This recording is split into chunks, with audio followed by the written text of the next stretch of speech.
तो आज के एक्सप्लेन वीडियो में ये देखेंगे कि रोजर नाम का लड़का और उसकी मेड की काली करतूतों के बारे में। तो तुम्हारे लिए डिस्क्लेमर दे रहा हूँ, अगर तुम बहुत ज्यादा संस्कारी घर से बिलोंग करते हो जिसे गाली भी बहुत ज्यादा अपमान बातेजनक लगती है, तो इस वीडियो को छोड़ो, जाके तुम डोरेमोन देखो। अगर जो संस्कारी घर से बिलोंग करते हुए भी समझता है कि गाली के मतलब फनी वर्ड होता है, तो तुम्हारे लिए तो वीडियो बनी है। तो चलो यार, अपने कानों में हेडफोन लगाओ, सुनने के लिए एक्सप्लेन वीडियो तैयार हो जाओ। तो चलो लेट्स गो। चलिए शुरू करते हैं।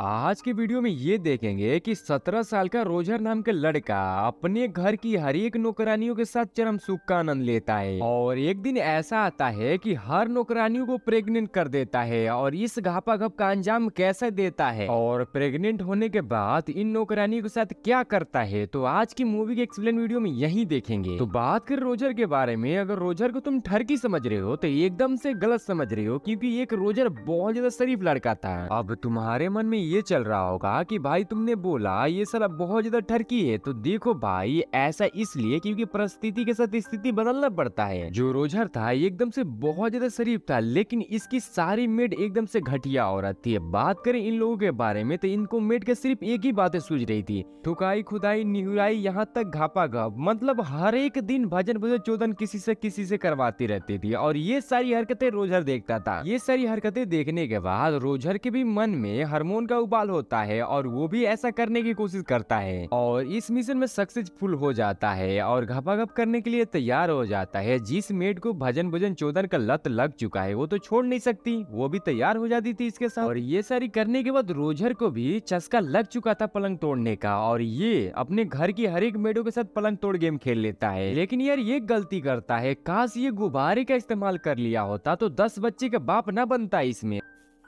मूवी के स्टार्टिंग में दिखाया जाता है कि मेड रोजर को लेके आ रही थी। रोजर इसलिए आया था क्योंकि उसके स्कूल की छुट्टी हो चुकी थी। रोजर गाड़ी पे चलते चलते मिस्टर लपीते के पपीते देख के अपना गन के फायर खुद ही कर लेता है, और जैसे ही गन की फायर करने के बाद घर जाता है, उसकी मम्मी और मौसी खड़ी होती है और उसकी मम्मी बोलती है ये अपमानजनक लिक्विड तुम्हारी पैंट पे कैसे आई, और उसकी मौसी बोलती है कि यही तो उम्र है अपने इंजन से लिक्विड छिड़कने का, और वो उसके पैंट पे धीरे धीरे साफ करने लगती है। और इसकी मौसी भी बहुत ज्यादा ठरकी थी। मूवी के अगले सीन में दिखाया जाता है कि रोजर मेड के साथ गया था और देखते ही देखते मेड उसके सामने ही अपनी टंकी को खाली करने लगती है। और ये देखने के बाद, मेड की ऐसी अपमानजनक हरकतें देखने के बाद बोलता है रोजर, वो बहन चोदी तो बवाल चीज, और देखने के बाद वहां से डर के भाग जाता है। और अगले दिन जाता है रोजर घूमने के लिए, तो देखता है जंगल में उसकी मेड किसी से लतरकोट गेम खेल रही थी, और वहां से भी देखने के बाद भाग जाता है। और यहाँ तक कि ये भी देखता है कि उसके घर में कोई मेड किसी के साथ घापाघप चरम सुख का आनंद ले रही थी, लेकिन वो लड़का इसे दिखता नहीं। और अगले दिन भी यही देखता है कि उसकी मेड किसी के साथ घापाघप करवा रही थी, मतलब कि एक बात में बोले कि सप्ताहों में 7 दिन और महीनों में 30 दिन ये हमेशा घापाघप देख रहा था। और ये सारी भजन भजन चोदन देखने के बाद भाई इसे भी चस्का लग जाता है। और मूवी के अगले सीन में दिखाया जाता है कि एक मेड खाना लेके आती है और रोजर होता है चरम सुख का बात करता है, और उसकी मेड डांटने के बजाय उसे चरम सुख का आनंद देके चली जाती है। और यहाँ से रोजर को चस्का लग गया था भजन भजन चोदन करने का, और ये हर एक मेडों के साथ ऐसा ही बात करता है और चरम सुख का आनंद लेता है। अगले सीन में दिखाया जाता है कि रोजर की बहन आई होती है, जो कि रोजर को थोड़ा सा भी भाव नहीं देती है, और रोजर थोड़ा वहाँ उदास हो जाता है।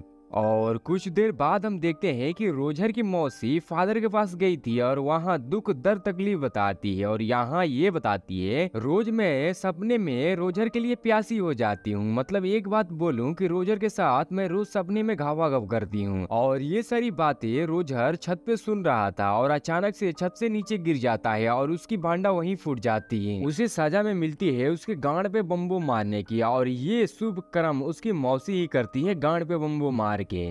अगले दिन देखते हैं कि नौकर और नौकरानी घोड़े के चारा डाल रहे थे, तब तक इन दोनों के बीच इशारा होता है और ये दरवाजे बंद करके पीछे से उसे धक्का मुक्की वाला गेम खेलने लगता है। और ये रोजर उसे बचाने के लिए पीछे जाता है, तो यहाँ पर वो लड़की बताती है, मतलब कि नौकरानी बताती है कि रुको पहले धक्का मुक्की वाला गेम खेल लेने दो। धक्का मुक्की वाला गेम खत्म होने के बाद रोजर भी वैसे ही धक्का मुक्की गेम खेलने के लिए जाता है, लेकिन उसकी नौकरानी ना बोलती है, लेकिन उसके लिए खुद ही अपनी वस्त्र उतार के उसके साथ घपाघप करने लगती है। और अगले दिन देखते हैं कि एक नौकरानी नदी के किनारे अपने बालों को सजा रही थी और अचानक से मगरमच्छों की तरह उधर से अपना हीरो आ जाता है चमनचूतिया। यहाँ आने के बाद उसके बालों को बनाने लगता है। हमें तो नहीं लग रहा होगा कि सर का बाल बना रहा होगा। और अगले दिन देखते हैं कि हम एक मेड को कोई पीछे से धक्का मुक्की वाला गेम खेल रहा था और ये रोजर देखता है और ये भी उसके साथ वही काम करता है, लेकिन ये तो नाना करती है लेकिन फिर भी ये भी मान जाती है। और इसे बहुत ज्यादा ऐसे करने के बाद एक दिन ऐसा रिजल्ट आता है, सारी नौकरानियां इसके पास आके बोलती है कि मैं भी प्रेग्नेंट हो गई हूँ। सारी की सारी इकट्ठा होकर सारी बोलती है और इसका दिमाग का भरोसा का भोसड़ा हो जाता है। तब यहाँ से रोजर एक एक नौकरानियों के बच्चे की बाप का इंतजाम करने लगता है, ऐसा इसलिए क्योंकि आरोप इस पे ना लगे। तब यहाँ से फाइनली सबको ढूंढ लेता है जिससे धक्का मुक्की वाला गेम करवा रही थी। सबकी शादी करवाने के बाद रोजर फिर स्कूल चला जाता है, ऐसा इसलिए क्योंकि उसके स्कूल की छुट्टी खत्म हो चुकी थी। और इस कहानी से हमें ये सीख मिलता है, पहली बार ठुकाई सिल टूटी लुगाई बड़ी किस्मत वालों के मिलती है, जो कि रोजर का था। अगर ये वीडियो फुल देखे हो तो कमेंट में गुलाबी दिल दे दो, अगर मन कर तो सब्सक्राइब कर दो, नहीं तो अगली बार कर देना।